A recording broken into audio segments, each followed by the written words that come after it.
Yay! So today, photography class, we're going to talk about camera shake.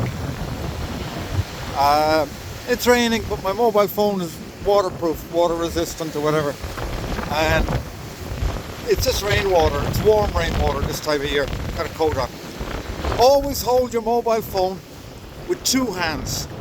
Just holding your mobile phone out with one hand doesn't work. It's not good. It works okay if you're using flash, but outside of that, indoors with flash, you're inducing shake, and when you go to magnify the pictures up, try and make them big, they'll be shaky all over. One of the signs of shake in your photographs is the whole image will be shaken equally.